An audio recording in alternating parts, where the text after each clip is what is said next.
चलिए आगे बढ़ते हैं, अमेंडमेंट्स की तरफ बढ़ते हैं। ठीक है, ये लेक्चर देखने से पहले आपने रेगुलर जो आपके लेक्चर्स है उसको देखना जरूरी है, उसके बाद ये लेक्चर आपको देखना है। What is point? तो पहले मैं एक्सपेक्ट कर रहा हूं कि आपने रेगुलर लेक्चर देख लिए और उसके बाद आप ये अमेंडमेंट अब देख रहे। अभी हम लोग देख रहे हैं amendment of company audit 2। Company audit 2 जो है उसके कुछ अमेंडमेंट्स है, बहुत ही छोटे से अमेंडमेंट्स है, माइनर अमेंडमेंट्स है। ठीक है, लेकिन हमको पता होने चाहिए, we should be fully updated. तो कंपनी ऑडिट 2 के लेक्चर्स अगर आप देख चुके हो, दैट इज फ्रॉम सेक्शन 128 जो डील करता है बुक्स ऑफ अकाउंट से, 128 से लेके 138 इंटरनल ऑडिट तक, ये हमारा कंपनी ऑडिट 2 होता है। ठीक है, तो इससे कुछ अमेंडमेंट्स हम लोग देख रहे हैं, उसको एक सीक्वेंस में रखा है ताकि आपको समझने में, उसको रिटेन करने में आपको बड़ी आसानी जाए। सबसे पहले बात करते हैं सेक्शन 129 का, एक छोटा सा अमेंडमेंट है। सेक्शन 129 अगर आपको याद है, deals with financial statements, financial statement से डील करता है और उसी के अंदर एक बहुत इंपॉर्टेंट बात लिखी है रिगार्डिंग कंसोलिडेशन। ठीक है, कंसोलिडेशन की बात लिखी हुई है सेक्शन 129 में। ठीक है, अब आपको याद होगा कि हमने वहां पे उसके एग्जेम्पशंस देखे थे सेक्शन 129 के, कि 3 तरह के एग्जेम्पशंस है कंपनीज एक्ट में। अकाउंटिंग स्टैंडर्ड्स की बात नहीं कर रहा मैं, कंपनीज एक्ट में 3 तरह के एग्जेम्पशन है। नंबर 1 होली ओन्ड सब्सिडरी वाले का एग्जेम्पशन, जो छोटे ग्रुप से ओनली एसोसिएट्स या ओनली सब्सिडरीज है। सेकंड, छोटे ग्रुप्स का एग्जेम्पशन जो सिर्फ एसोसिएट्स और जॉइंट वेंचर्स जो होते हैं, ठीक है, उनको एग्जेम्पशन। अगर सिर्फ ग्रुप के अंदर एसोसिएट जॉइंट वेंचर तो उनको एग्जेम्पशन, और अगर फॉरेन सब्सिडरी है तो उसका एग्जेम्पशन। तो हम लोग जब रेगुलर क्लास देख रहे थे, रेगुलर लेक्चर देख रहे थे, तो उसके अंदर हमने 3 एग्जेम्पशन डिस्कस किए थे। अब उसमें से जो एक एग्जेम्पशन है, होली ओन्ड सब्सिडरी का जो एग्जेम्पशन है, ठीक है, उसको अमेंड कर दिया गया है। ठीक है, लेट्स सी, एक डायग्राम के थ्रू देखेंगे। आपके नोट्स में यहाँ पे ओल्ड प्रोविजन भी है, न्यू प्रोविजन भी है। ओल्ड प्रोविजन आपको पढ़ने की जरूरत नहीं है, न्यू प्रोविजन पे आप ज्यादा ध्यान दें, उसको सिर्फ रेफरेंस के लिए दिया हुआ है। So study it with the help of simple image, ये चीजों को बहुत आसान कर देगा। ठीक है, तो बहुत ही आसान। सेक्शन 129 में कंसोलिडेशन के बारे में लिखा गया है, उसके 3 एग्जेम्पशंस थे, उसमें से एक एग्जेम्पशन है होली ओन्ड सब्सिडियरी का। ठीक है, वो एग्जेम्पशन को अमेंड किया गया है, वो हम लोग देखते हैं। देखिए, सिंपल सा एग्जांपल बनाया है। एक कंपनी है, so we have A limited. A limited एक कंपनी है जिसने अपना पैसा लगाया बी लिमिटेड में, और बी लिमिटेड ने अपना पैसा लगाया सी लिमिटेड में। ठीक है, तो ए लिमिटेड इज होल्डिंग कंपनी। ठीक है, ए लिमिटेड है, उन्होंने पैसा बी लिमिटेड में लगाया। बी लिमिटेड एक सब्सिडियरी है ए लिमिटेड की। ठीक है, और बी ने पैसा आगे सी में लगाया। C limited is a subsidiary of B limited. Is this point clear? तो एक सिंपल सी चेन बन गई है। ठीक है, B is subsidiary of A and C is subsidiary of B. तो सिंपल चेन है A to B, B to C. Now listen, ये जो बीच में सब्सिडियरी है, ये जो B लिमिटेड, ये जो बीच में सब्सिडियरी है, इसको हम इंटरमीडिएट सब्सिडियरी बोलते हैं, इंटरमीडिएट सब्सिडियरी बोलते हैं। Are you getting this point? पहले ये आपको बात समझ में आ गई, what do mean by intermediate subsidiary, intermediate subsidiary? बहुत ही आसान। ठीक है, 2 कंपनियों के बीच में जो सब्सिडियरी है, 2 कंपनियों के बीच में जो सब्सिडियरी है, उसको हम इंटरमीडिएट सब्सिडियरी, इंटरमीडिएट सब्सिडियरी ऐसा हम बोल सकते हैं। ठीक है, is this point clear? Is this concept clear? तो बहुत ही आसान, बहुत सिंपल सा कॉन्सेप्ट है। कोई भी 2 कंपनी के बीच में, यहां पर बी लिमिटेड है, 2 कंपनियों के बीच में ए और सी, तो it's A intermediate subsidiary company. ठीक है, नाउ देखिए, नॉर्मल सर्कमस्टांसेस में, ठीक है, बी क्या करेगा, सी जो उसकी सब्सिडियरी है, ठीक है, आपको सबको पता है कि that consolidation is compulsory to each and every company, consolidation is compulsory to each and every company. जिसकी भी सब्सिडियरी है उनको कंसोलिडेशन करना ही पड़ेगा। ए की सब्सिडियरी है तो उसको कंसोलिडेशन करना ही पड़ेगा, बी की सब्सिडियरी है तो उसको भी कंसोलिडेशन करना पड़ेगा, दोनों को कंसोलिडेशन विल बी एप्लीकेबल। तो नॉर्मल सर्कमस्टांस में क्या होगा, बी की सब्सिडियरी सी है, बी, ठीक है, बी सी को ऐड कर देगा और बी प्लस सी जो फाइनेंशियल स्टेटमेंट बन रहा है, कंसोलिडेटेड फाइनेंशियल स्टेटमेंट बन रहा है, उसको सबमिट करेगा आरओसी को। ठीक है, is this point clear? B की सब्सिडियरी कंपनी है इसलिए उसको कंसोलिडेशन करके बी प्लस सी सबमिट करना पड़ेगा आरओसी को। अब ए है, ए की भी सब्सिडियरी है, ए की भी सब्सिडियरी है, करेक्ट? तो ए की भी सब्सिडियरी है तो ए को अब बी के जो consolidated financial statement B plus C, A क्या करेगा, बी प्लस सी को ऐड करेगा। ठीक है, ए की सब्सिडियरी कंपनी है तो ए क्या करेगा, अपने फाइनेंशियल स्टेटमेंट और उसके सब्सिडियरी के कंसोलिडेटेड फाइनेंशियल स्टेटमेंट दोनों को जोड़कर फिर से रिपोर्ट करेगा आरओसी को। तो A plus B plus C submit करने वाला है किसको, आरओसी को। Are you getting this point? हमारे इस चेन में बी को कंसोलिडेटेड फाइनेंशियल स्टेटमेंट सबमिट करने पड़ेंगे आरओसी को, बी प्लस सी ए को भी अपने कंसोलिडेटेड फाइनेंशियल स्टेटमेंट सबमिट करेंगे जो बनेंगे ए प्लस बी प्लस सी। ठीक है, अगर आप देखेंगे यहां पे तो आपको रिपीटेशन नजर नहीं आ रहा, बी प्लस सी तो जा ही रहा है आरओसी को और ए प्लस बी प्लस सी भी जा रहा है। आपको इसमें रिपीटेशन नजर आ रहा है? आपको इसमें, इसको जब रिपीटेशन होता है उसको रिडंडेंसी, रिपीटेशन और रिडंडेंसी नजर आ रही है, करेक्ट? रिपीट हो रही है चीजें, डबल मेहनत करनी पड़ रही है, डबल सबमिशन करना पड़ रहा है, डबल सबमिशन है तो डबल काम करना पड़ रहा है, समय और पैसा दोनों वेस्ट हो रहे हैं। ठीक है, इसलिए लॉ ने क्या बोला, एग्जेम्पशन में क्या बोला उन्होंने, अब ऐसे केस में, ठीक है, बी लिमिटेड के लिए क्या बोला, बी लिमिटेड हो सकता है, उन्होंने बोला बी लिमिटेड हो सकता है कि होली ओन्ड सब्सिडरी हो ए की, मतलब ए के पास 100% शेयर्स हो या ए के पास सिर्फ मोर देन 50% शेयर्स है और कुछ शेयर्स किसी और के पास है, कोई भी केस हो। अगर इंटरमीडिएट सब्सिडरी है जैसे बी लिमिटेड है, उसके भले ही 100% शेयर्स हो ए के पास या मोर देन 50% शेयर्स हो, ठीक है। सेकेंड, अगर मोर देन 50% शेयर्स है तो बी लिमिटेड, ठीक है, बी लिमिटेड सभी लोगों को लेटर लिखेगा, बाकी जो मेंबर्स उनको लेटर लेगा, माननीय महोदय, ठीक है, हमने ऐसा सोचा है कि डुप्लीकेसी ऑफ वर्क को रोकने के लिए, डबल डुप्लीकेसी ऑफ वर्क को रोकने के लिए, डबल मेहनत रोकने के लिए, ठीक है, रिपीटेशंस को रोकने के लिए हमने ऐसा तय किया है कि हम कंसोलिडेटेड फाइनेंशियल स्टेटमेंट हम लोग नहीं बनाएंगे और नहीं सबमिट करेंगे हम लोग आरओसी को। इससे हमारी मेहनत बचेगी और सबको ये इंटीमेशन दिया गया, इसका प्रूफ होना चाहिए बी लिमिटेड के पास में, सबको इंटीमेशन भेजो, सबका प्रूफ होना चाहिए। और अगर कोई बंदा ऑब्जेक्शन नहीं लेता है, कोई बंदा ऑब्जेक्शन लेता है, point number 2। Point number 3, B limited ना तो लिस्टेड कंपनी है ना in the process of listing है इंडिया में, इंडिया के बाहर, मतलब इसमें पब्लिक एट लार्ज इंटरेस्टेड नहीं है। अगर ऐसा है, if this is the case, B limited wholly owned subsidiary हो या ना हो, पहले के अमेंडमेंट में था कंपलसरी उन्होंने किया था it should B Holi owned subsidiary. So what is the change? Intermediate जो सब्सिडरी है it may or may not B wholly owned. Second, उसने इंटीमेशन कर दिया, लोगों ने कोई ऑब्जेक्शन नहीं लिया है। थर्ड, वो लिस्टेड नहीं है, ना प्रोसेस ऑफ लिस्टिंग है। फोर्थ, जो यहां पे लिखा है, ठीक है, ए लिमिटेड जो उसकी होल्डिंग कंपनी है या उसके ऊपर भी, ए के भी ऊपर कोई अगर होल्डिंग कंपनी, उसको बोलते हैं अल्टीमेट होल्डिंग कंपनी। हमारे होल्डिंग कंपनी के ऊपर भी कोई होल्डिंग कंपनी तो उसको बोलते हैं अल्टीमेट होल्डिंग कंपनी। अगर ऐसा है तो फिर हमारी जो कंपनी, हम होल्डिंग कंपनी, उसको बोलते इंटरमीडिएट, बीच में की holding company, intermediate holding company.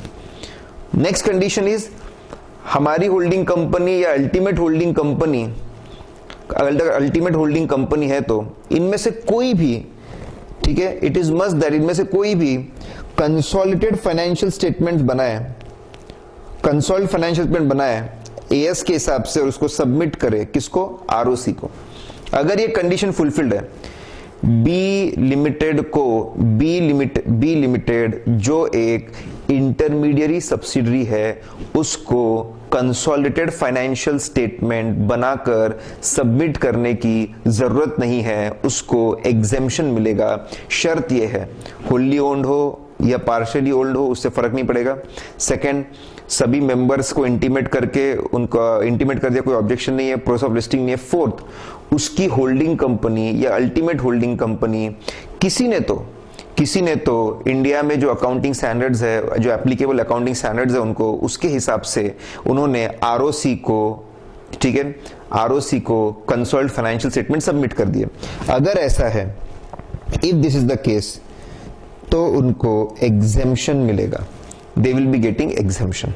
Is this point clear? मैंने सभी जितने भी इमेज के अंदर जो बॉक्सेस है उसको नंबरिंग भी करके रखा है ताकि किस सीक्वेंस से पढ़ना है। फिर से आपको बता रहा हूं, बहुत ही सिंपल, बहुत आसान अमेंडमेंट है, सिंपल सा स्ट्रेट फॉरवर्ड सा अमेंडमेंट है, ठीक है, कि अगर कंपनियों की चेन है और बीच में एक इंटरमीडिएट सब्सिडरी है, ठीक है, उसको कंसोलिडेटेड फाइनेंशियल स्टेटमेंट्स नहीं बनाने पड़ेंगे, उसको बनाकर सबमिट नहीं करना पड़ेगा। Duplication of work, repetition of work, double मेहनत को हम रोक सकते हैं। शर्त बहुत आसान सी है, वो होली ओन्ड सब्सिडरी हो या ना हो फर्क नहीं पड़ता। सेकंड, जो उसके बाकी मेंबर्स हैं उनको इंटीमेशन कर दे, कोई ऑब्जेक्शन नहीं है। थर्ड, वो प्रोसेस ऑफ लिस्टिंग में नहीं है। फोर्थ, उसके ऊपर की सब्सिडरी या उसके ऊपर की होल्डिंग कंपनी या उसके ऊपर की कोई अल्टीमेट होल्डिंग कंपनी है, किसी ना किसी ने तो कंसोलिडेटेड फाइनेंशियल स्टेटमेंट बनाकर आरओसी को सबमिट कर देना चाहिए, ठीक है। अगर ये कंडीशन फुलफिल होती है तो उनको एग्जेम्पशन मिलेगा। It's a very good step. Duplication of work मैंने बोला बहुत कम हो जाएगा, इट विल बी गुड, ठीक है। मतलब इसमें ऐसा होगा कि पूरे ग्रुप के एक ही कंसोलिडेटेड फाइनेंशियल स्टेटमेंट जा रहे हैं, ग्रुप में बहुत सारे कंसोलिडेटेड फाइनेंशियल स्टेटमेंट बनाने की जरूरत नहीं है। So it's a good thing.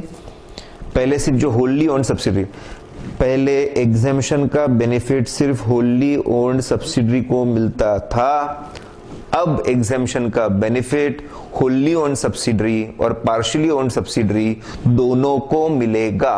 ये अमेंडमेंट का इफेक्ट है, ठीक है। और प्रैक्टिकल लाइफ में इसके वजह से जो पूरे ग्रुप को बहुत सारे छोटे छोटे कंसोल्ड फाइनेंशियल स्टेटमेंट बनाने की जरूरत नहीं है, एक आपने बना दिया उतना ही काफी है। So this was important, interesting. And now the most happening amendment, section 130 और उसके बाद पढ़ेंगे 131। सेक्शन 130 और सेक्शन 131 पहली बार नोटिफाई किए गए हैं। सेक्शन 130 और सेक्शन 131 को पहली बार नोटिफाई किया गया है। They are notified first time, ठीक है। क्योंकि उनको फर्स्ट टाइम नोटिफाई किया गया है तो बहुत ही इंटरेस्टिंग बात है, बहुत ही मजेदार है। And they are ready to revision of financial statement, ठीक है। तो बहुत आसान है। इसका भी हमने एक इमेज क्रिएट किया है, वो इमेज अगर आप देखेंगे तो अंडरस्टैंडिंग आपके दिमाग में इमीडिएटली क्लियर हो जाएगी। Section 130 is recasting, revision, recast करना, रिवाइज करना, रिकास्ट करना ऑफ फाइनेंशियल स्टेटमेंट्स।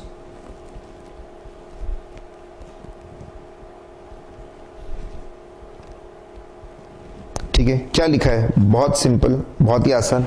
देखिए फिर से इमेज है, ये इमेजेस आपके दिमाग में बड़े आसानी से फिट हो जाएगी and this will be your की टू सक्सेस।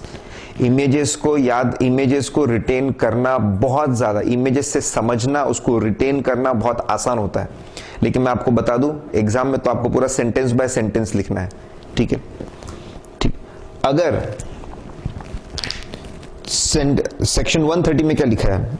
सेंट्रल गवर्नमेंट, उनसे छोटे इनकम टैक्स अथॉरिटी, उनसे छोटे सेबी, उनसे छोटे और कोई रेगुलेटरी अथॉरिटी या सिर्फ अथॉरिटी, या फिर एनी अदर कंसर्न पर्सन, कोई भी व्यक्ति, वेरी इंपॉर्टेंट। सबसे बड़ा देखो एक सीक्वेंस है, सबसे बड़ा सेंट्रल गवर्नमेंट, उससे नीचे इनकम टैक्स अथॉरिटी, उससे नीचे सेबी, ठीक है, उससे नीचे एनी अदर रेगुलेटरी अथॉरिटी और अथॉरिटी, ठीक है, जैसे आरबीआई भी हो सकता है शायद, उससे भी नीचे एनी अदर कंसर्न पर्सन, ठीक है। ये पांच लोगों को,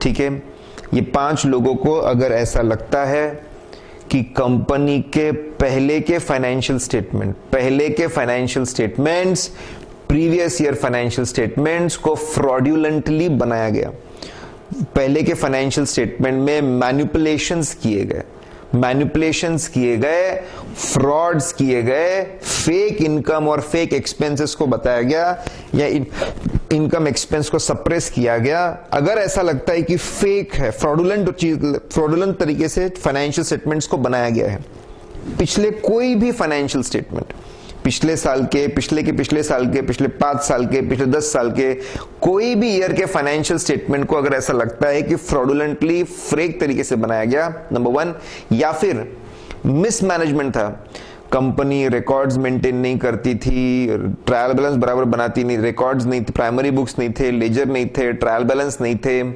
फाइनेंशियल स्टेटमेंट्स बराबर मिसमैनेजमेंट है, फाइनेंशियल स्टेटमेंट बराबर बनाए नहीं है, ऐसा अगर हमको लगता है कि मिसमैनेजमेंट है, कंपनी में मिसमैनेजमेंट था, ठीक है, कोई सिस्टमेटिकली काम नहीं होता था और हमको लगता है इस वजह से फाइनेंशियल स्टेटमेंट्स बराबर नहीं बने, वो रिलायबल नहीं है, भरोसेमंद नहीं है, ठीक है। सेक्शन 130 में बड़े आसानी से ऐसा लिखा हुआ है कि अगर 5 लोगों को ऐसा लगता है कि पिछले सालों के किसी भी साल के पहले के, ठीक है, फाइनेंशियल स्टेटमेंट को जानबूझकर फ्रॉडुलेंटली बनाया गया था, मैनिपुलेट किया गया है, या फिर मिसमैनेजमेंट की वजह से वो जैसे बने हैं वो रिलायबल नहीं है, मिसमैनेजमेंट की रिलायबल नहीं है, तो उनको अप्लाई करना पड़ेगा, एप्लीकेशन भेजनी पड़ेगी, फाइनेंशियल स्टेटमेंट को रीओपन करना, कि उसको ओपन करके फिर से बनाओ या फिर कुछ चेंजेस करो, रीकास्ट करो, रीओपन, या फिर वो बोलेंगे उतना रीकास्ट, रीओपन और रीकास्ट की इतना लिमिटेड चेंज करना है। रीओपन करना मतलब ओपन करके फिर से पूरी सारी चीजें देखना, अकाउंटिंग करना, रीकास्ट मतलब एक लिमिटेड चेंज जो बोलेंगे वो करना। इसके लिए उनको अप्लाई करना पड़ेगा कोर्ट और ट्रिब्यूनल, 2 लोगों को अप्लाई कर सकते हैं, वो कोर्ट को एप्लीकेशन भेज सकते हैं, they can send it to the court, या फिर वो ये एप्लीकेशन ट्रिब्यूनल को भेज सकते हैं, कोर्ट को भी भेज सकते हैं, ट्रिब्यूनल को भी। ट्रिब्यूनल उनका एप्लीकेशन पढ़ेगा, बात को समझेगा, एविडेंस देखेगा, सबूत देखेगा, ठीक है, और 5 में से किसी ने भी नोटिस किया तो फिर अगर ट्रिब्यूनल को जैसे जरूरत पड़ती है, ट्रिब्यूनल शैल सेंड, ठीक है, intimation to central government, income tax authority, SEBI and authorities, जो 5वां बंदा पर्सन नहीं, जो अथॉरिटीज है, सेंट्रल गवर्नमेंट है, उनके नीचे इनकम टैक्स अथॉरिटी है, सेबी है, अदर अथॉरिटीज है, जो भी रिस्पेक्टिव अथॉरिटीज इंटरेस्टेड है, मतलब जिनका जो कंसर्न है इस मैटर से, उन सबको नोटिस भेजना चाहिए कि देखिए हमारे पास एप्लीकेशन आया है और हम लोग सोच रहे हैं, ठीक है, फाइनेंशियल स्टेटमेंट्स को रीओपन करने का, रीकास्ट करने का। फाइनेंशियल स्टेटमेंट फाइनलाइज हो चुके थे, एजीएम में जा चुके थे, सब कुछ हो गया है, अब उसके बाद रीओपन, रीकास्ट करने का हम सोच रहे हैं, we are thinking about it, ठीक है। तो उनका नोटिस जाएगा, लोगों का जवाब आएगा, रिप्रेजेंटेशन, जब ये बड़े बड़े अथॉरिटीज का जवाब आता है उसको बोलते हैं रिप्रेजेंटेशन। ट्राइब्यूनल कोर्ट उनको नोटिस भेजेगा, उनका जवाब पढ़ेगा, उसको कंसिडर करेगा और फिर अपना रेजोल्यूशन पास, फिर अपना ऑर्डर पास करेगा, then they will pass the order, फिर अपना ऑर्डर पास करेगा। अगर उन्हें बोला कि इसको रीओपन किया जाए, रिवाइज किया जाए, उसको बनाया जाए, तो अब जो बनेंगे वो फाइनल बनेंगे, फिर उनको फाइनल माना जाएगा, ठीक है। तो बहुत ही इंटरेस्टिंग, बहुत ही आसान है। सेक्शन 130 पावर देता है 5 लोगों को कि आप अगर ऐसा लगे कि फ्रॉड या मिसमैनेजमेंट है तो अप्लाई करिए कोर्ट या ट्रिब्यूनल को, उनको कन्विंस करिए कि गलत चीजें हुई है, इसलिए पुराने साल के फाइनेंशियल स्टेटमेंट को रीओपन या रिकास्ट करने की जरूरत है। ट्रिब्यूनल और कोर्ट सबको नोटिस भेजेगा, अथॉरिटीज को, उनकी राय लेगा, उनसे रिप्रेजेंटेशन लेगा, उसके बाद सोच विचार करके उनको सही लगता है तो ऑर्डर पास करेगा कि रिवाइज होने चाहिए, ठीक है। कितने पिछले साल, इस पे कोई रिस्ट्रिक्शन नहीं है, करेक्ट, कोई सेक्शन 130 में कितने साल, पिछले 2 साल, 3 साल, 4 साल, 5 साल, 10 साल, इसका कोई रिस्ट्रिक्शन नहीं है, ठीक है, that's a unique thing in section 130. Is this point clear? Correct. अब इसी से मिलता जुलता है सेक्शन 131. सेक्शन 131 उसका भी हमने इमेज क्रिएट करके रखा है. बड़ा ही सिंपल सा सरल सा है इमेज वो. Are you guys clear about section 130? 130 clear हो चुका है. ठीक है, तो वहां पे रीओपनिंग रीकास्टिंग होती है as per application by the big people.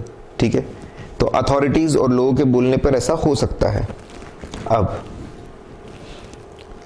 Company के फाइनेंशियल स्टेटमेंट्स की जिम्मेदारी किस पे होती है? कंपनी के मैनेजमेंट पे, कंपनी के बोर्ड ऑफ डायरेक्टर्स पे अल्टीमेटली. ठीक है, अगर उनको खुद को ऐसा लगता है, सेक्शन 131, ठीक है, 131, if it appears to board of directors, management board जिन्होंने खुद ने फाइनेंशियल स्टेटमेंट को फाइनलाइज करवाया था, एजीएम में पेश किया था, उनको खुद को ऐसा लगता है, जिन्होंने फाइनेंशियल स्टेटमेंट्स बनाए थे उनको खुद को ऐसा लगता है कि फाइनेंशियल स्टेटमेंट्स, ठीक है, बहुत खास बात यहां पे, फाइनेंशियल स्टेटमेंट या बोर्ड ऑफ डायरेक्टर्स की रिपोर्ट, सेक्शन 130 में सिर्फ फाइनेंशियल स्टेटमेंट्स की रीओपनिंग रीकास्टिंग की बात की थी. यहां पे दोनों भी है, फाइनेंशियल स्टेटमेंट्स और बोर्ड ऑफ डायरेक्टर्स रिपोर्ट. अगर जिन्होंने फाइनेंशियल स्टेटमेंट और बीओडी रिपोर्ट बनाई थी डायरेक्टर्स, उनको खुद को ऐसा लगता है कि फाइनेंशियल स्टेटमेंट्स में सेक्शन 129 को बराबर फॉलो नहीं किया गया. 129 में फॉर्मेट दिया हुआ है. सेक्शन 129 में दे हैव गिवन फॉर्मेट. ठीक है, फॉर्मेट पूरा दिया हुआ है. ठीक है, कि शेड्यूल 3 आपको फॉलो करना पड़ता है. उसमें कंसोलिडेशन के बारे में भी लिखा हुआ है, उसमें अकाउंटिंग स्टैंडर्ड्स फॉलो करें उसके बारे में भी लिखा हुआ है.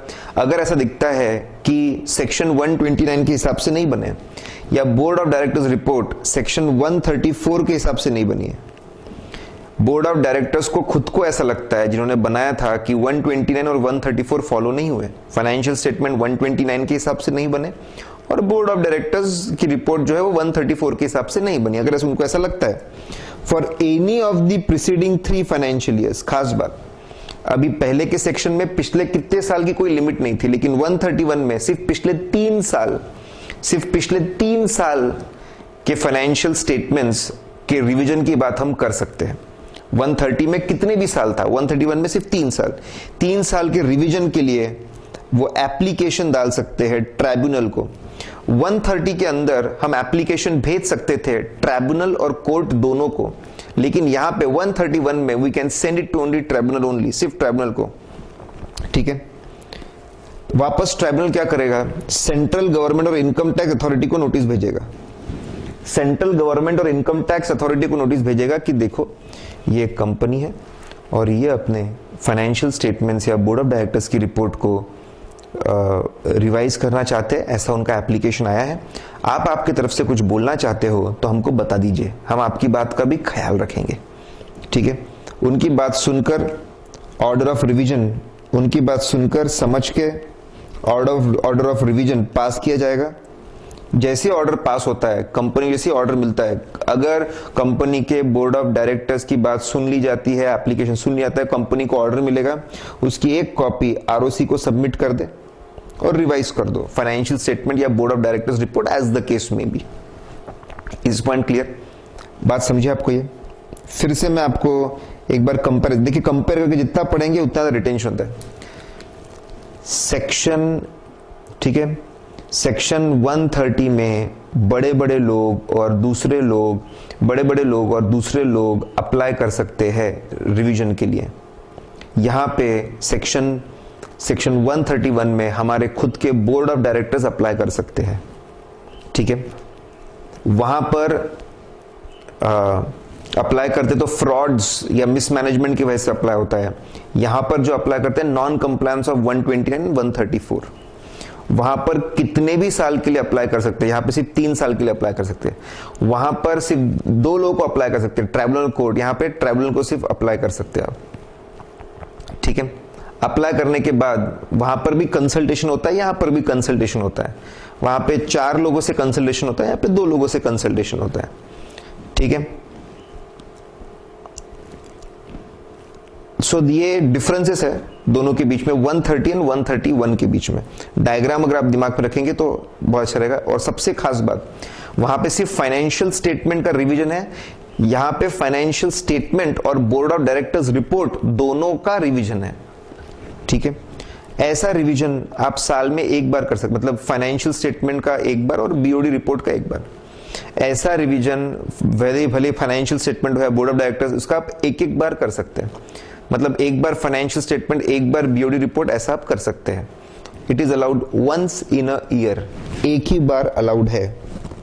ठीक है, और रिवीजन होने के बाद बोर्ड ऑफ डायरेक्टर्स रिपोर्ट में आपको ये पूरी, जिस साल आप रिवाइज कर रहे हो, जिस साल आपने रिवीजन किया सेक्शन 131 में, उस साल के बोर्ड ऑफ डायरेक्टर्स रिपोर्ट में आपको पूरी बात समझानी पड़ेगी, पूरी बात आपको एक्सप्लेन करनी पड़ेगी।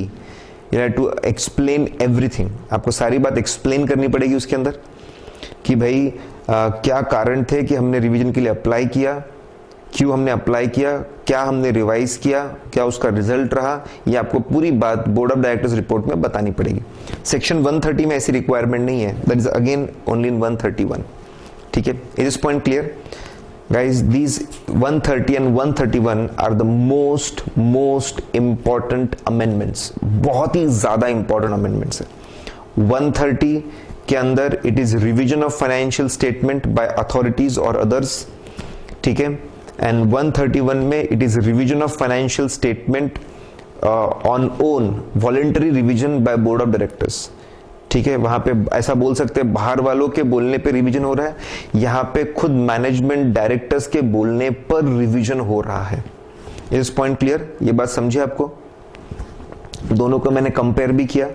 ठीक है, दोनों की इमेज आप ध्यान में रखिए, दोनों की इमेज आप ध्यान में रखेंगे तो सुपर क्लैरिटी रहेगी आपके दिमाग में। और दोनों को आप कंपेयर भी करिए, जितना कंपेयर करेंगे उतना अच्छा। वहां पे एज पर अथॉरिटीज है, मैं कर ही लेता हूं एक बार और, मन नहीं मानता। वहां पे अथॉरिटीज है, यहाँ पे वॉलंटरी है, एज पर मैनेजमेंट है। ठीक है, वहां पे जब जो अप्लाई कर रहे हैं उसके 2 रीजन हो सकते। वहां पे रिवीजन सिर्फ फाइनेंशियल स्टेटमेंट का है, यहाँ पे दोनों का है, फाइनेंशियल स्टेटमेंट, बोर्ड रिपोर्ट। वहां पे 2 कारण है, फ्रॉड और मिसमैनेजमेंट, यहाँ पे नॉन कंप्लायंस ऑफ 129 या 134 है। ठीक है, वहां पे अप्लाई हम ट्राइब्यूनल और कोर्ट दोनों कर सकते हैं, यहाँ पे सिर्फ ट्राइब्यूनल को कर सकते हैं।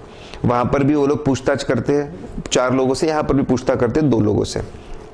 ठीक है, वहां पर अगर उन्होंने बोल दिया कि रिवाइज को, तो रिवाइज किया जाता है यहाँ पे। लेकिन जैसी ऑर्डर आता है तो आरओसी सबमिशन करना पड़ता है, यहीं पे करना पड़ता है। ठीक है, और ऐसा साल में एक ही बार कर सकते हैं, वो भी यहाँ पर ही है। करेक्ट?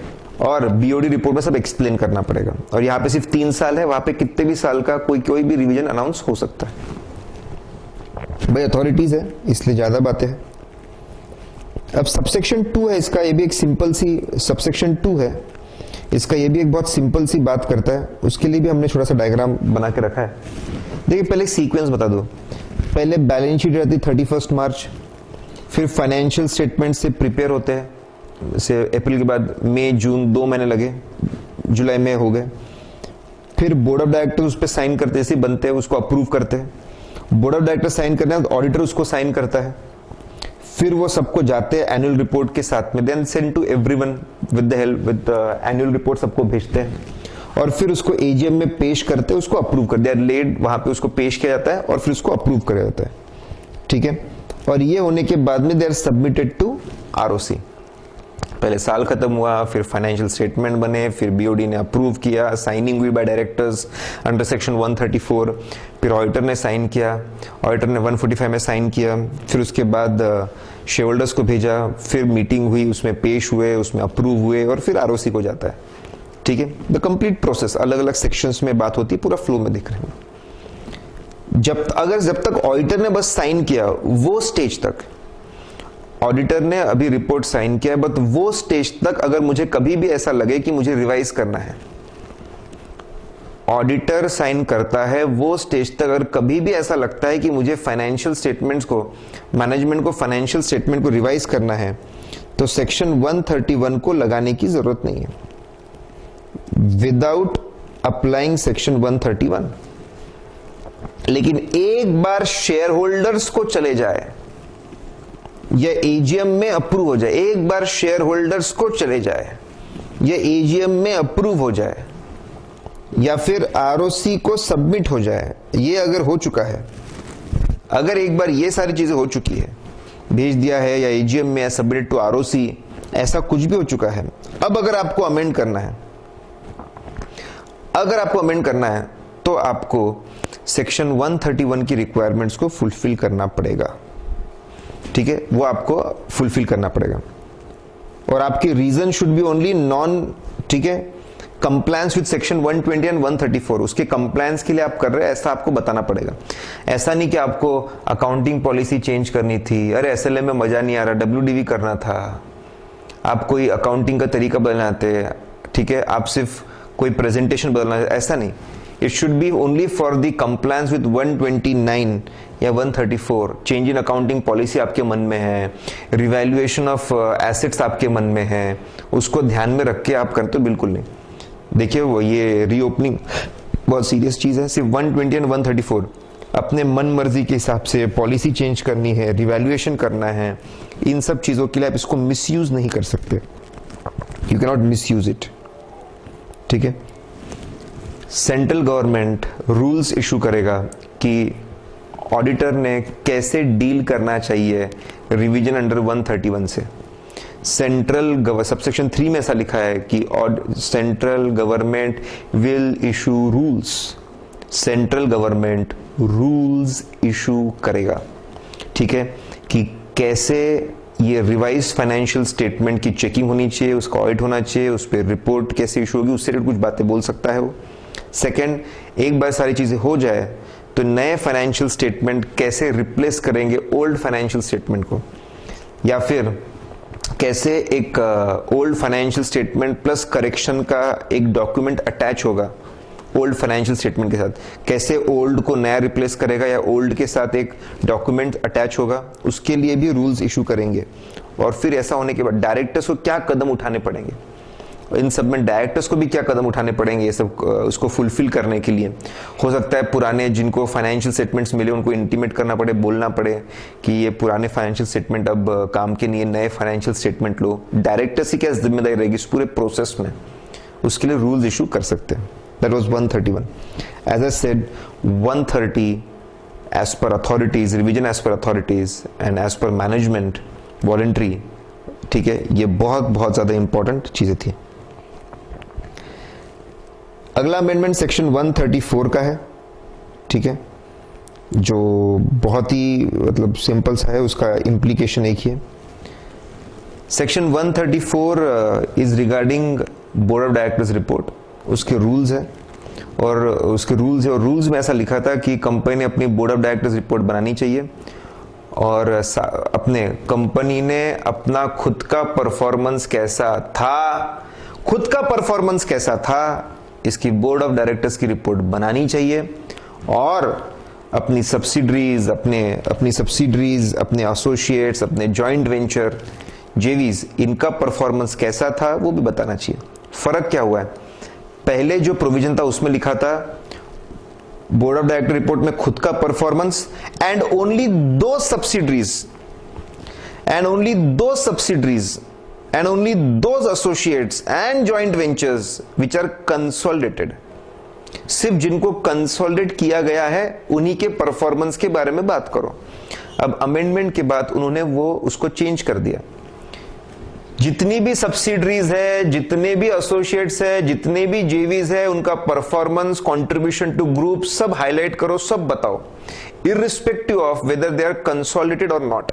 हो सकता है कुछ लोगों को हमने कंसोलिडेट नहीं किया हो, irrespective of whether they are consolidated or not, that's important. तो बोर्ड ऑफ डायरेक्टर्स रिपोर्ट में खुद का परफॉर्मेंस तो बताना पड़ता है, ग्रुप की बाकी कंपनियों का भी बताना पड़ता है। पहले ऐसा था, कंसोलिडेट हुआ तो उनका परफॉर्मेंस बताना, लेकिन अब उन्होंने बोल दिया सबका परफॉर्मेंस एक्सप्लेन करना है, कंसोलिडेशन हो या ना हो। ठीक है, तो छोटी सी चीज है। And now again next is very important 138। ठीक है, इंटरनल ऑडिट। इंटरेस्टिंग है बहुत, ठीक है। दो चेंजेस है इसमें, बहुत ही सिंपल से चेंजेस है। पहला चेंज, पहले ऐसा लिखा था कि internal auditor can be a individual और अ पार्टनरशिप फर्म। अमेंडमेंट के बाद ऐसा लिखा है internal auditor can be a individual, partnership firm और अ कंपनी। कंपनीज एक्ट का कहना है इंटरनल ऑडिट करवाने के लिए under section 138 you can appoint a company also. Company can do internal audit.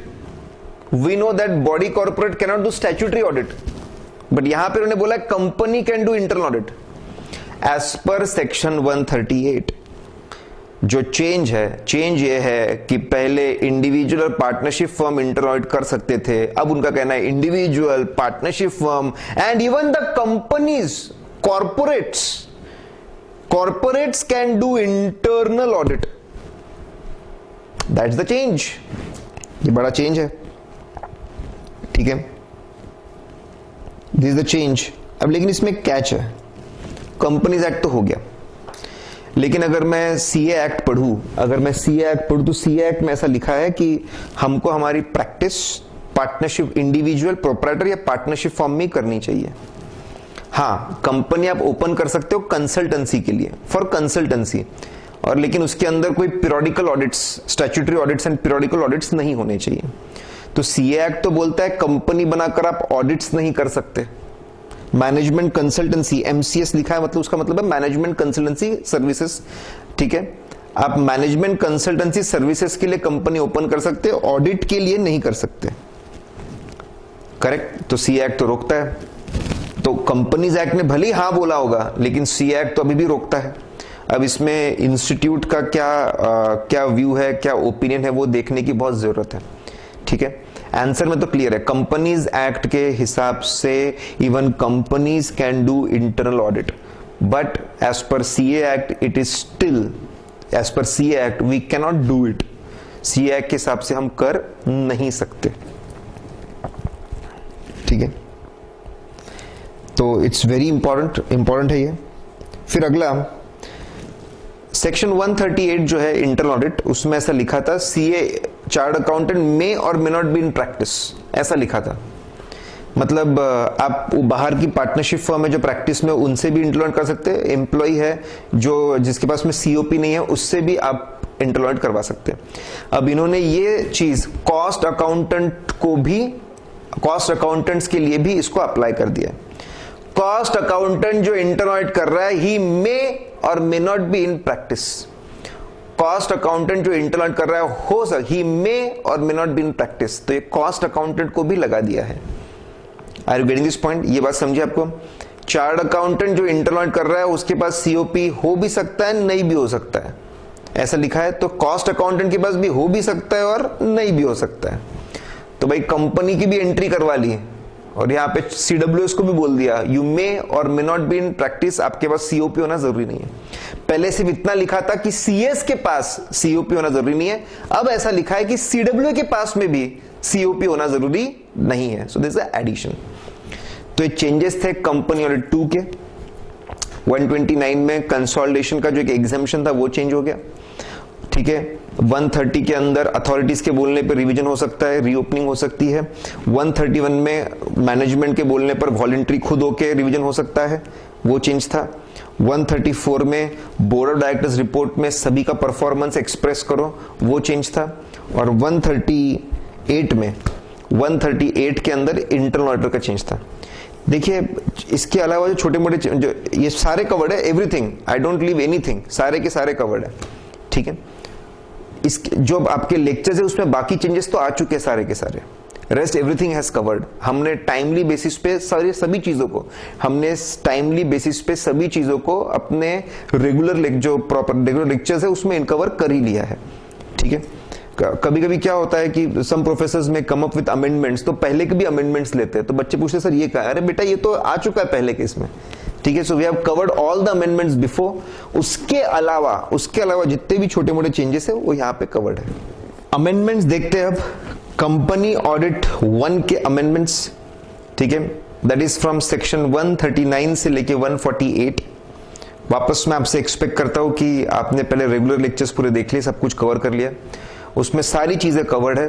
कुछ जो छोटे से चेंज है बेसिकली क्लैरिफिकेटरी नेचर के चेंजेस है, कोई बहुत बड़े चेंजेस नहीं है, ठीक है।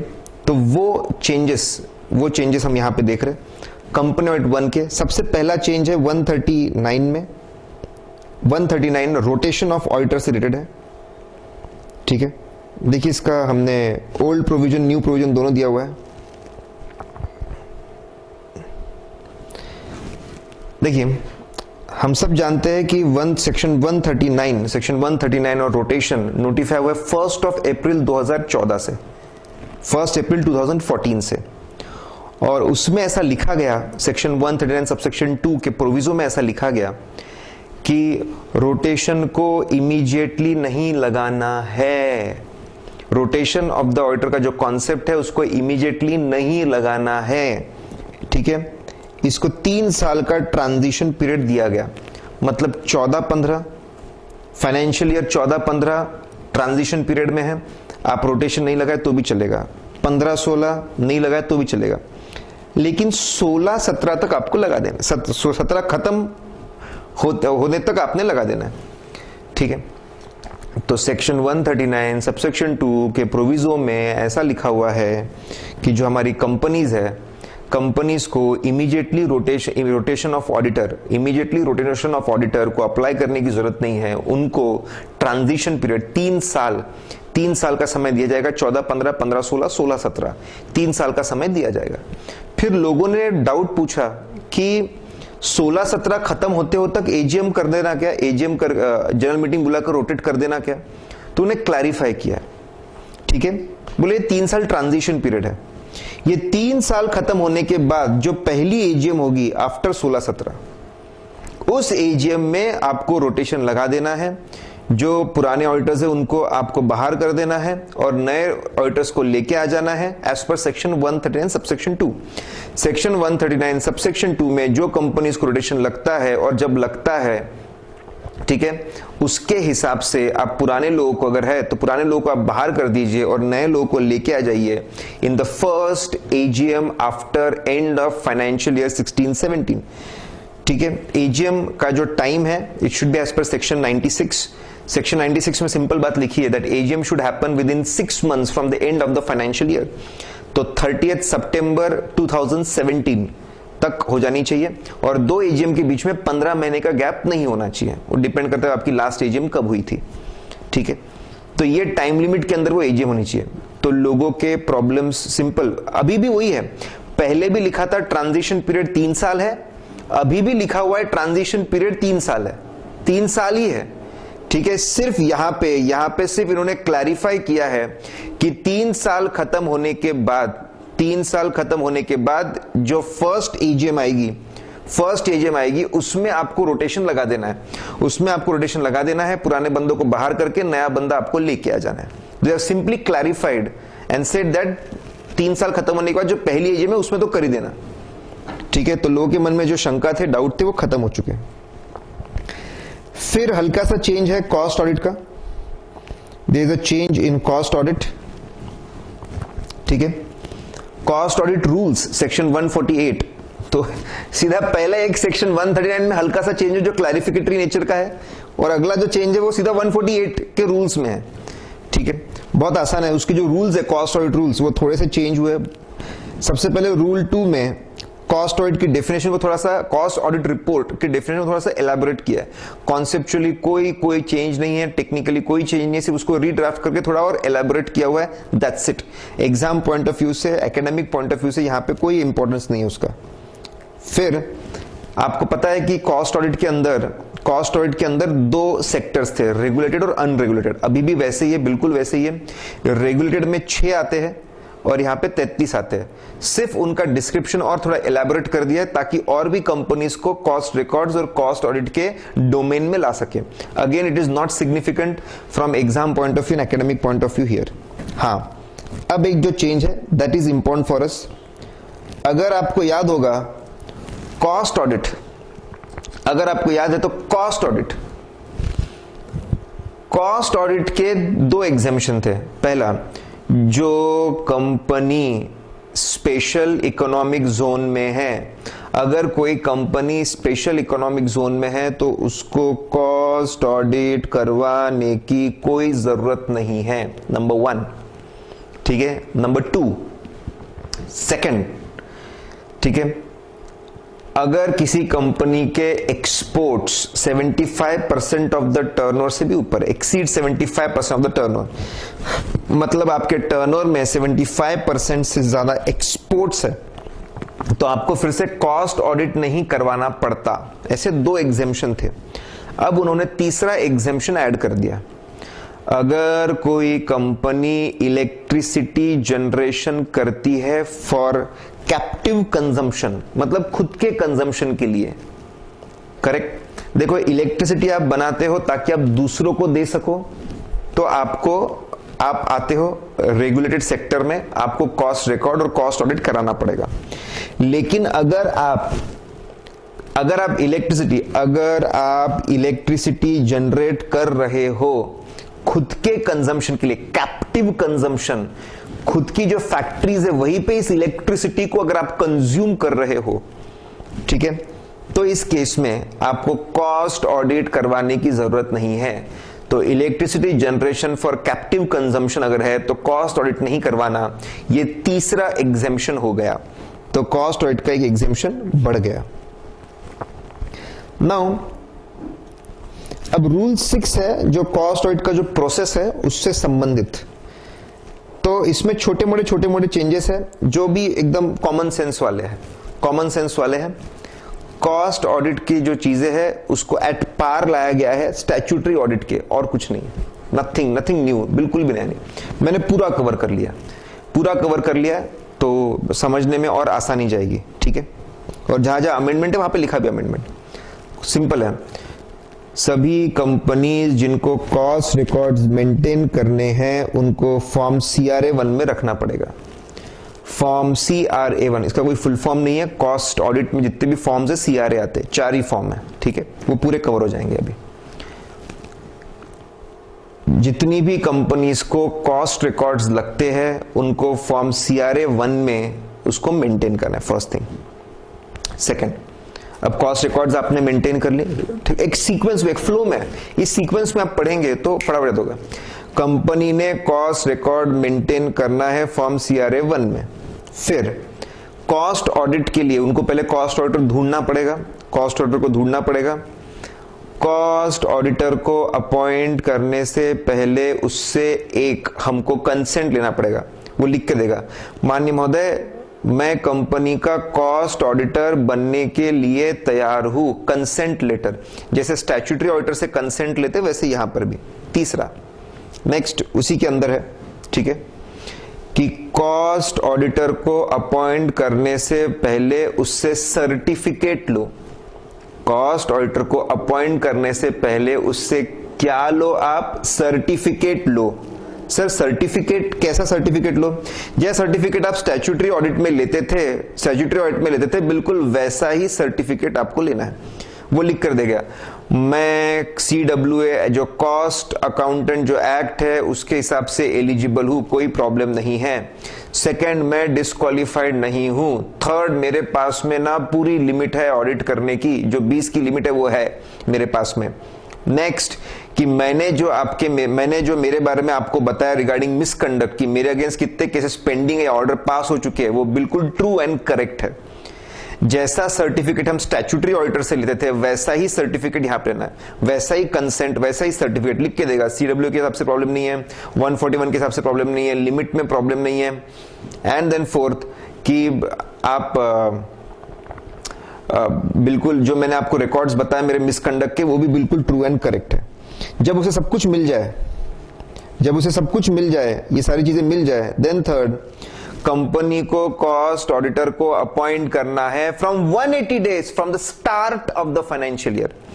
ठीक है, कॉस्ट रिकॉर्ड्स मेंटेन किए, उससे कंसेंट ले लिया, उससे सर्टिफिकेट ले लिया, कंसेंट सर्टिफिकेट, उसको अपॉइंट कर दिया, board of directors resolution pass करके board of directors resolution pass करके उसको अपॉइंट कर देंगे 180 days from the start of the financial year. ठीक है, जैसे ही अपॉइंटमेंट हो जाएगा, ठीक है, जैसे ही अपॉइंटमेंट हो जाएगा, अपॉइंटमेंट इज डन, अपॉइंटमेंट होने के बाद अपॉइंटमेंट के 30 डेज के अंदर, 30 डेज के अंदर हमको 30 डेज के अंदर we will have to inform, 30 days के अंदर हमको इन्फॉर्म करना पड़ेगा सेंट्रल गवर्नमेंट को, माननीय महोदय हमने इनको CWA, ये CWA साहब है, ये इनकी फर्म है, हमने इनको अपॉइंट किया है, हमने इनको अपॉइंट किया है एज कॉस्ट ऑडिटर, ऐसा 30 डेज के अंदर इंटीमेट करना पड़ेगा। लेकिन एक बात का ख्याल रखें, एक बात का इसमें ख्याल रखें आप, ठीक है, किस बात का ख्याल रखें कि 180 डेज क्रॉस नहीं होने चाहिए। मतलब सपोज अगर आपने 100th डे पे अपॉइंट किया, साल शुरू होके 100 दिन हो चुके थे, अपॉइंट किया, तो विद इन 30 डेज आपको सेंट्रल गवर्नमेंट को बता देना है। लेकिन अगर आपने 170th डे पे अपॉइंट किया तो 180 डेज क्रॉस होने के पहले बता देना है। सेंट्रल गवर्नमेंट को जो इंटीमेशन जाता है उसके लिए 30 डेज है, but it should not cross 180 days. 180 दिन किसी भी सूरत में, किसी भी कंडीशन में, किसी भी सूरत में, किसी भी कंडीशन में, ठीक है, आपके क्रॉस होने नहीं चाहिए। It should not be crossed. Is point clear? ये बात समझिए आपको, ठीक है। अब वो बंदा अपॉइंट हो गया है, ठीक है। अपॉइंट होने के बाद सारे कॉस्ट रिकॉर्ड्स चेक करेगा, कॉस्ट ऑडिटिंग स्टैंडर्ड के हिसाब से सब कुछ चेकिंग करेगा। इससे पहले कि वो अपनी रिपोर्ट दे, ये भी बहुत सिंपल लॉजिकल है, इससे पहले कि वो अपनी रिपोर्ट दे, कंपनी ने खुद, बोर्ड ऑफ डायरेक्टर्स ने पहले अप्रूव, अपनी रिपोर्ट देने से पहले, साइन करने के पहले कंपनी को, बोर्ड ऑफ डायरेक्टर्स को अपनी जिम्मेदारी उठानी पड़ेगी और अपने कॉस्ट रिकॉर्ड स्टेटमेंट्स को अप्रूव करना पड़ेगा और उस पर साइन करना पड़ेगा एक डायरेक्टर, ठीक है। It should be signed, cost statement जो है it should be signed by at least one director authorised by the board, जो होने वाला है वो एक बंदे ने उसको साइन करना चाहिए। सारा काम होने के बाद, इससे पहले कि बंदा अपनी कॉस्ट ऑडिट की रिपोर्ट दे, इससे पहले कि बंदा अपना कॉस्ट ऑडिट का रिपोर्ट दे, ठीक है, he gives cost audit report, पहले मैनेजमेंट को, बोर्ड ऑफ डायरेक्टर्स को सारे रिकॉर्ड्स अप्रूव करने हैं, उसको एक्सेप्ट करना हमारी जिम्मेदारी थी, हमने बनाया है, अप्रूव करना है, साइन होगी by a director who is authorized, उस पे साइन, फिर हमारी रिपोर्ट देंगे, ठीक है। कॉस्ट ऑडिटर को अपनी रिपोर्ट तैयार करनी है पूरे ऑब्जर्वेशन के साथ under format of form CRA 3, ठीक है। देखिए CRA 1 कॉस्ट रिकॉर्ड्स के लिए, इंटीमेट करने के लिए, अपॉइंटमेंट का इंटीमेशन भेजने के लिए CRA 2 है, इंटीमेशन के लिए, और कॉस्ट ऑडिट का जो फॉर्मेट है वो CRA 3। ऑडिटर को सब, उन्होंने सब कुछ हो गया तो कॉस्ट ऑडिटर को अपनी रिपोर्ट तैयार करनी है फॉर्म CRA 3 में, तैयार कर ली। तैयार करने के बाद इसको बोर्ड ऑफ डायरेक्टर्स को दे देना है with in 180 days from the end of the financial year. Appointment क्या हुआ था? 180 days from the start of the financial year. Cost audit report submit करनी है, फॉर्म CRA 3 बनाकर उसको सबमिट करना है 180 days from the end of the financial year. And of the financial year से उसको रेडी करना है 180 डेज के अंदर।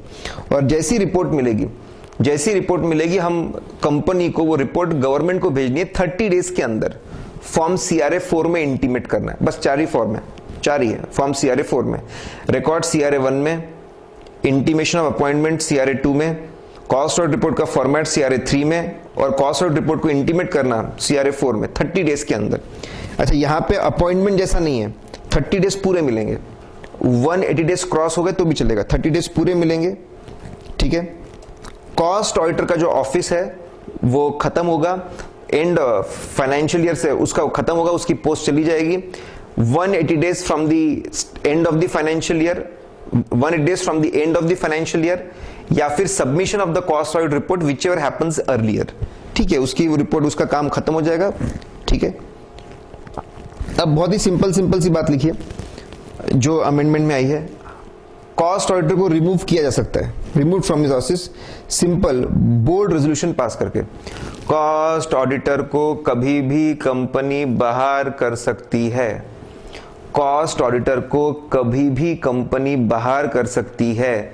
एक सिंपल सा बोर्ड रेजोल्यूशन पास करके, सिंपल बोर्ड रेजोल्यूशन पास करके हम इनको बाहर कर सकते हैं। ठीक है, बिल्कुल बाहर करिए, कोई प्रॉब्लम नहीं है। सिंपल सा एक बोर्ड रेजोल्यूशन लगेगा, लेकिन फिर जो नया बंदा आएगा उसको अपॉइंट करने के बाद आपको वापस इंटीमेट करना पड़ेगा फॉर्म CRA 2 में। रिमूव करने के लिए सिर्फ अपॉर्चुनिटी ऑफ बीइंग हर्ड, ध्यान रखना, कॉस्ट ऑडिटर को रिमूव करना है, बिंदास रिमूव करिए। बोर्ड रेजोल्यूशन, सेंट्रल गवर्नमेंट का अप्रूवल नहीं लगता।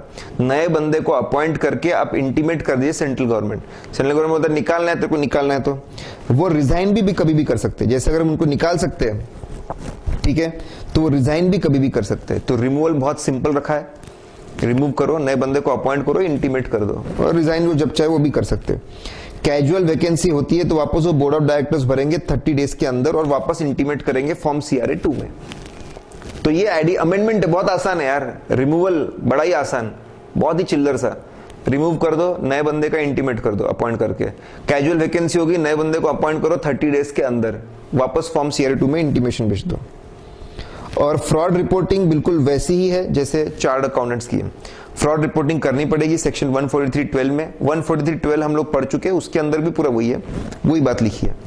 तो बहुत ज्यादा आसान। देखो, अगर आप सीक्वेंस में याद रखेंगे, पहले रिकॉर्ड मेंटेन किया, फिर कंसेंट और सर्टिफिकेट लिया, फिर अपॉइंट किया, फिर अपॉइंटमेंट का इंटीमेशन भेजा, ठीक है, फिर बंदे अपॉइंट किया, अपॉइंटमेंट का इंटीमेशन भेजा, फिर बंदे ने काम करना शुरू किया, फिर उन्होंने अपनी रिपोर्ट्स उनकी तरफ से पहले फाइनल की, फिर हमने हमारी रिपोर्ट बनाई, फिर उसको सबमिट किया, फिर हम उसको सबमिट करेंगे गवर्नमेंट को, ठीक है, और फिर इसका टेन्योर खत्म होता है, विच हैपेंस अर्लियर। ठीक है, रिमूव कर सकते, रिजाइन उसके बारे में है, कैजुअल वैकेंसी के बारे में है, क्या करना चाहिए, और आखिरी में फ्रॉड रिपोर्टिंग के बारे में। तो बहुत ही सिंपल है, एक सीक्वेंस में याद रखेंगे तो पूरी चीज याद रहेगी। ये अमेंडमेंट थे कंपनी ऑडिट 1 के, that is from section 138 to 148, 139 to 148। तो दो ही सेक्शन में अमेंडमेंट है, 139 में और 148 में। ठीक है।